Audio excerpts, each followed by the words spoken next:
Discover Joseline Hardrick's inspiring journey, children's author, law professor, and advocate. A young woman getting on a plane who finds herself in Brooklyn, New York, looking to start a new life.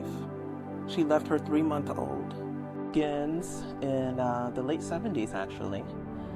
There's a young woman getting on a plane who finds herself in Brooklyn, New York, looking to start a new life. She left her 3-month-old back in her home country with family. Which was your home country?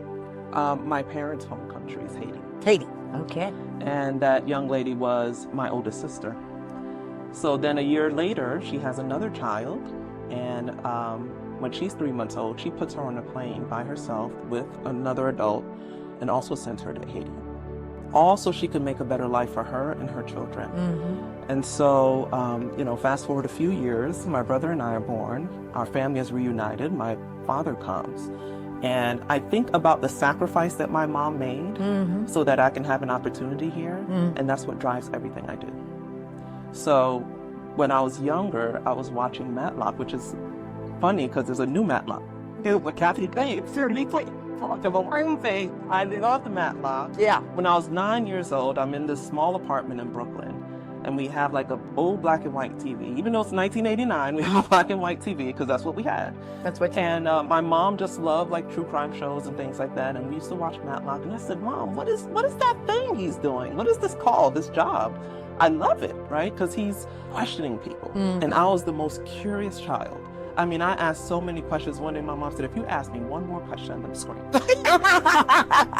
She was just like, child, I don't know. I remember I asked her, why is the sky blue? And she just had it. Yeah, a lot of energy as a child, right? Yeah, and I loved information. Mm. So I thought, that guy is asking people questions, and they have to answer him. And if they don't, he goes to the judge and said, Judge, direct the witness to answer. And the witness has to answer. So I'm like, I want to do that. I don't know. I don't care what it is. I want to do it. And she said, that's a lawyer, baby. And I said, well, I want to be a lawyer. She said, okay, my baby's going to be a lawyer. And that was it. Since that day forward, I knew I wanted to be a lawyer. And frankly, that was not something I would have been able to do if I was born in Haiti. Because to this day, education is not free. Yeah. Very limited opportunities and a lot of turmoil and the earthquake, And so fast forward, I go to law school, and that's how I ended up in Tampa Bay. My mom had actually moved here, and I moved to Florida to establish residency because Florida has great schools, especially higher ed. I ended up going to Florida State University in Tallahassee. I thought I was going to go to Stetson, things didn't work out. But, it did work out, right? Because I ended up having a great education, but I met my husband here. And so I moved back to Tampa Bay, and I started my law career here. And I've loved it. I absolutely love it. And my friends took bets to see how long I would last in Florida. They're like, oh, she's coming back. She's a New Yorker, right? And I'm like, no, I love it here. I absolutely love Tampa Bay. And so through my legal career, I've been able to do a lot of things, represent people in court. I've been able to clerk for 2 judges, Judge Moody and Judge Charlene Honeywell. Ooh. And Good judge. Big powerhouse. Very well known, very, very bright, very experienced. I learned so much from them. Mm-hmm. And now I get to be a professor, which is so much fun. I get to And bring those other youngsters, those other young people along that same path that you've journeyed yourself, right? Exactly. And that's great how you describe that, because that's the name of my nonprofit, Journey to Esquire. I knew that. Did you see how I did that? That was so cool. Yeah, because it is a journey. Yeah, it is a journey. I started when I was 9. Yeah. And let me tell you, I had no business wanting to be a lawyer given the situation we were in. I had no idea how to become a lawyer. No one in my family in the U.S. was a lawyer. Yeah, but that's what dreams and goals are all about, right? And you had a family that fostered those dreams and goals and made it in your mind acceptable. Right? The fact that she said, yes, my baby's going to be a lawyer. That is like everything. I mean, I grew up with that in my family. I was an only child. My parents both worked. My mother worked when that was not really the thing. But because I'm a little bit older than you, so I grew up at a different time. But anyway, my parents told me from the time that I could remember and understand what it meant is you can do and be anything you want in life if you just want it badly enough, right? Yes. And I know she wanted it badly enough because the story I just told you. Can you imagine? I have 2 children now. I cannot even imagine walking away from them at that age. Even just going to work was heartbreaking, right? And I knew I would see them at the end of the day. And so because she made that sacrifice, it let me know, one, you have to be willing to put into work for what you want to achieve. But two, I'm not going to take this chance for granted. I'm really not. And so everything I do is about dreaming big, achieving goals, and helping other people along the way as well. I love that. Your mother must be so proud. Must be so proud. And that's, I love that, because that's where so many dreams start in life, is that connection between you, your mother, your parents, and that whole family, and that encouragement. It's so important. People don't realize how important that is, but the planting of those seeds and that encouragement is just vital to someone succeeding in life. I know, because I have to laugh, because my father always wanted me to be a lawyer, and I don't think my father gave up the dream until I was like 30. And he would come to me every once in a while and say, now I know you have a really, good job, big career in your own life, but if you want to go to law school, I'll help you, right? And finally at 30, I said, Daddy, I love you, but give up the dream, right? I said, and on top of that, I only want to practice criminal law. I want to get in that courtroom because you're entitled to defense, and I'll defend you. And law's about persuasion, right? I mean, there's law, and then there's about the interpretation and the persuasion of that law, right? And that's what I'm like you. That's what I love. I love being in a situation where I can convince people to think like I think. Oh, nice. Yeah, and that's one of the great things I get to do as a professor. Because it's like, okay, these are the rules, yes, but what do you think about the rules? How should we use it? To what end, right? And then there's ways you can use it to your advantage, but then if it disadvantages someone else, and has a big impact, right? You really have to get that. Yeah, it's ethics, right? Ethics is a real thing. Right? It is. There's ethics, there's rules, there's law. Morality, but then there's just, you got to look at yourself in the mirror at night. You got to lay down in the bed and be at peace with what you do. Exactly. And so when I first started practicing, I did a lot of foreclosure and collections. That was heartbreaking. Yeah, that's tough. And bankruptcy. Yeah. And as I grew, my mom eventually became a single mom. We struggled financially. And so it was really hard to, have those cases against people who reminded me of my mom when she was younger. Yeah. And so I had to make a decision. Do I want to continue doing this work? Now, as I did it, I made a decision that I'm going to be the person who's going to treat the debtors with dignity. That was my approach, because there were people who were kind of flippant and said, well, they should have paid their bills, but you don't know their situation. Yeah. But then at some point I said, okay, I just need to walk away. and is this what you walked to? So I want to know how this all came about, because this is amazing. Thank you. I mean, how many books so far? You told us before we went on air, but they need to know. 30 books published. Wow. And I have 30 written. I just can't get to them fast enough. Well, I know your books are all about diversity, inclusion, all of these things that are. So tell me what happened with the first book. Take us through it. Well, the first book was actually about my son. So my son, when he was younger, he was one of those kids that was, really anxious, and he always kind of needed to calm himself down. So he would just sit. We had this huge backyard in Clearwater. He would just sit in there, and it's like he was grounding himself. I didn't realize what was happening at the time, but he would just love sitting in the grass next to the tree. And then I read a line in the article that said, your garden should be like a song.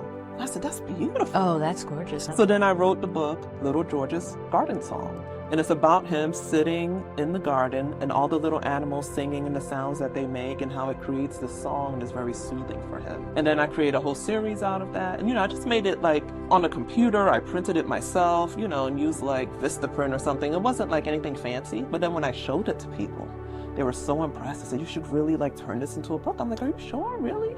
And I had a friend of mine, a couple of friends who were in the legal field, who published their own books. I'm like, man, I could do this. See, here we go. I love that. I was just sitting here thinking, why are you even hesitating? But it's because it's something new. And I'm like, well, people really buy it. Are they interested? To me, this is just fun. All of this is just fun to me. And I'm like, if people like it, great. If they don't, Yeah, but what could be better? Yeah. Doing fun and people paying you for it. Exactly. I mean, exactly. I don't know. That works for me. It does. Yeah. This book here, I think the Riverwalk, actually came out of a trip to the Tampa History Museum. I went there and had a little private tour. It was really nice. And I said, if I were to make a book about one of the people featured here, who do you think I should make? And they said, Blanche Armwood. I said, okay, I'll think about it. By the time I got home, it like just poured out of me, and I had a whole story. And then I had my illustrator put it together. And so if you get that book, you'll see it goes through the Riverwalk and even has the statute, so you can actually take the book and take a little tour down Tampa Riverwalk. It's Cool. I love that. I love the color too, and the cover and all that. That's so amazing. Okay, so now we've got that book, but there's a lot of other books here. Then tell me about Let Your Light Shine. I want to, Yeah, so Let Your Light Shine is actually for adults and kids. I have an adult version for women, professional women specifically, and it comes with a journal. And it's really about what we've been talking about, right? So for high achieving women especially, we're living our dreams, but we're also tired. We're not, maybe our relationships aren't where we want them to be, or we're not doing things that really bring us joy because we're so bogged down with all the responsibilities that we have. And so SHINE is actually an acronym: sleep, hydrate, intuit, nourish, and enjoy. full enough. Yeah, do those things. If you're just joining us now and connecting with Kim, my guest in the chair is Joseline Hardrick, who is a children's book author, a constitutional law professor, and has been an elementary school teacher in her past life. But now we're talking about the series of books that she has written for children and adults now, I'm finding out. And we're kind of working through that, what brought her to that. So I'm so happy you're tuning in. I think what happens is, depending on how you were raised, so I always say, I was raised by depression parents, right? Yeah. So all you ever heard, right, was you are going to go to college and you are going to be a success and you, right? And so, but they're encouraging you on a path that they themselves don't fully understand, right? Because anything in life, it takes hard work, it takes sacrifice, and sometimes you only know the value of those sacrifices or what they meant when you get a little further down the path, right? And you have a chance to look back. Yes, and it's the same thing. I grew up with immigrant parents, so they were saying the same thing. We didn't have this opportunity in our country. We came here and made the sacrifice. You got to do something with it. You have to be successful. Yes. And so it's cool to have goals and dreams, but you can't lose yourself in your health along it. So that's what I was noticing. I noticed it with myself. I burned out. So that's why I write books about burnout, to show you how to pinpoint it happening and what new habits will help prevent it. Because if you can shine every day, this is not something, you don't have to take a big vacation, go to a spa, spend a lot of money. These are little habits throughout the day. So in the book, I talk about why it's important and the things that you can do. And like you said, it starts when we're young. So I have the children's book version as well to remind little girls to do the same thing. And so it also has a journal so they can write notes about things that happen to them, help keep track of how they're letting their light shine, and also just encourage people. Because as you know, as a woman, we're told, don't be humble, don't brag, don't shine too bright, and things like that. And we're getting a younger generation that's like, well, why not, right? But then how do we do it without going overboard? Because usually we get out of balance. And so it's all about finding the balance that works for you. Well, society gives us conflicting messages. So I'm getting, as I'm sure you were at home, getting the message, you can be anything, do anything. You are the best in the world. No one is better than you. I mean, all that kind of stuff, right? And so my mother, was a feminist before we had such a word. And she was always, saying to me, you're as good as any man. You can do anything you want. And so I was encouraged to, but then you get into a work situation, right? And when I entered the workforce, I was primarily in male-dominated industries, right? And, or what had traditionally been male-dominated industries. And you start to get all these conflicting messages, like you're saying, well, you can be assertive, but not too assertive. And you can be this, but not too much, right? Yeah. Because you start getting labeled, right? Oh, she's difficult, or she's this, or she's that. And I'm glad that that's changing for women in the workforce today, because those were hard. That was hard.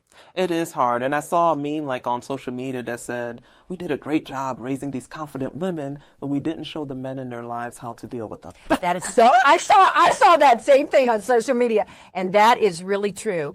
You have to raise your sons to understand the women that they're going to be interacting with, partnering with, marrying, or whatever the case is going to be, right? Exactly. And because let's face it, women are very influential over their sons. Yeah. right? Yes. I think it's so wonderful because your son was showing you in his own way Yeah.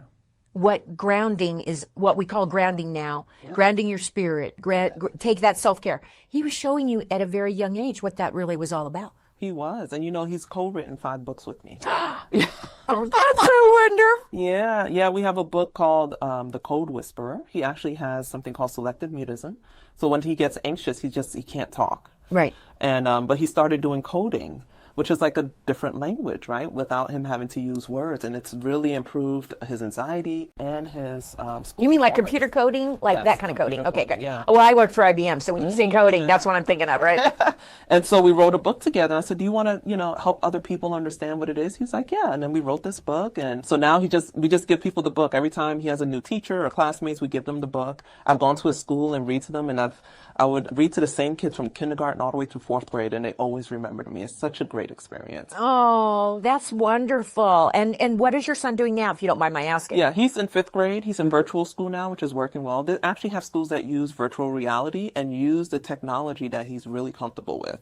And that's going really well. And so, and he's my cameraman and does other things on social media for me. If you see some of my videos, he's the person holding the cameras. Yeah, so it's really fun. It's been just such a great experience with the children's books. We might have to have an intern here at TBAE when he gets old enough, right? Because we're always looking for people like that. We love creatives because we're all about creative. That's wonderful. I'm so happy to hear. And I think that's another good thing about, any kind of authors toward children and whatnot and programs is that we have begun to learn and appreciate that children don't learn in the same way, when I went to school, it was so structured and you either fit in or you didn't, right? And if you didn't fit in, boy, was that a slog, right? And it had nothing to do with your innate intelligence or IQ or anything. It's just that children learn differently. And I think that's one of the wonderful things now is that we can accommodate all these different styles of learning so that people can reach their full potential. Exactly. Yeah, because I was one of those people that learned differently. So I was very book smart, but socially I was very awkward and I had a lot of allergies and different things that I finally have under control. But man, it was tough. There was a lot of bullying, especially because English was our second language, so we had accents, we dressed differently, things like that. And so I'm very sensitive to those kind of issues. So I also have another book here, Let's Talk About Big Feelings, to help children express themselves. Because sometimes parents don't know how to talk to the kids. And so, but if you have a book and they're reading and you're describing the feeling, they can say, yes, that's the one I was feeling.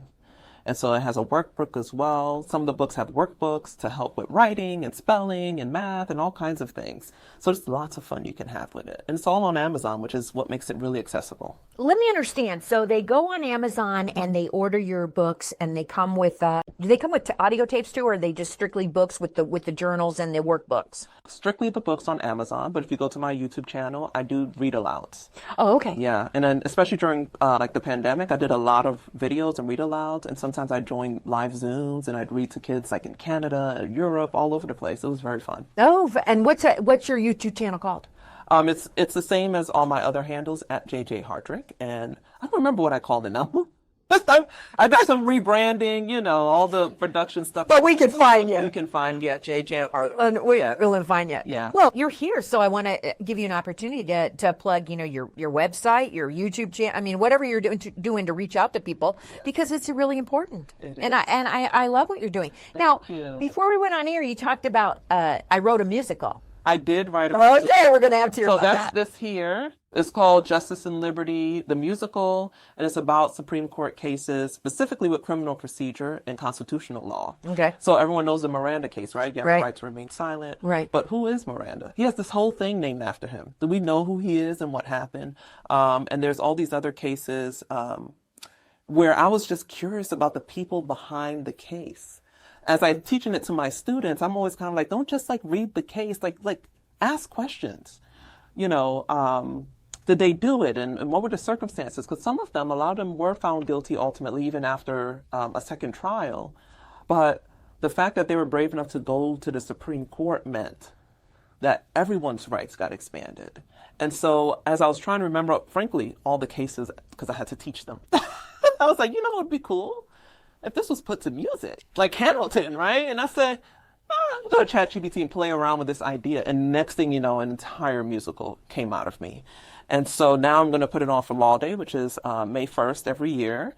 And I'm just looking for anyone who's interested, right? We want this to be a community event, educational. So if you can sing, if you can dance, choreograph, sets, all that stuff, contact me and we'll get you on the team. Oh, I love that. Yeah. Your creativity just knows no bounds. Yeah, it's really unleashed lately. So I think that I would be remiss if I did not totally admire your necklace and those very cool earrings.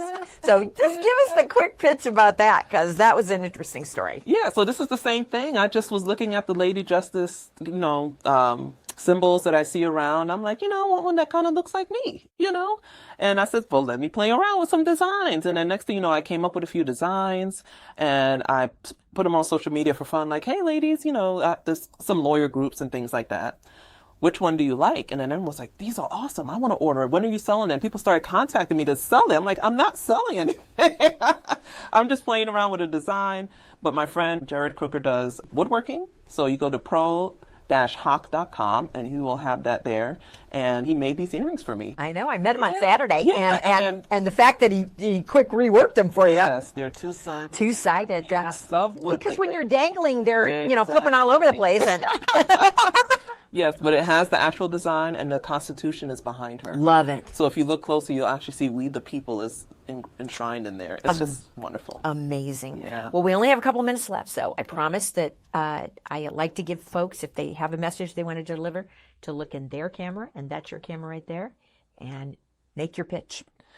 Well, I am the founder of Diversity Access Pipeline, Inc., and we are the nonprofit behind Journey to Esquire Scholarship and Leadership Program. So out of all the things that I do, this is what I'm most passionate about, because we create lawyers who lead, mentor, and inspire one student at a time. And we're essential to students from diverse backgrounds because we provide them with cash scholarships, curated conversations, personalized preparation, and meaningful mentorship. And I want to help you empower the next generation of legal professionals and lawyers. You see how important lawyers are in our community now.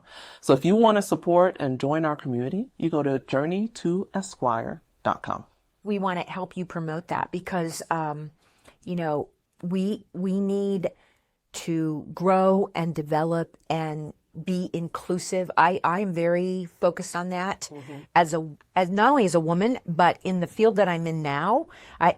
I was IBM marketer and I was, selling big stuff, but now I'm doing this creative thing and I'm very conscious of that. And I want to make sure that we are, focusing on that. So before before I sign this out, any other, I've enjoyed having you on the show so much. I really appreciate it, Joseline. I mean, I thank you for coming on. Thank you for inviting me. My pleasure. Yeah, so if you're interested in the musical, that's coming up in May. And then this is actually the children's book to go with the musical. I really want it to be a community event. I want the legal professionals. I want other people, young people. The musical is appropriate for people of all ages, even though it's dealing with some weighty topics. We make it fun. And I'm really excited. Something about having a vision, even though you can't see the full thing yet, but taking the first step.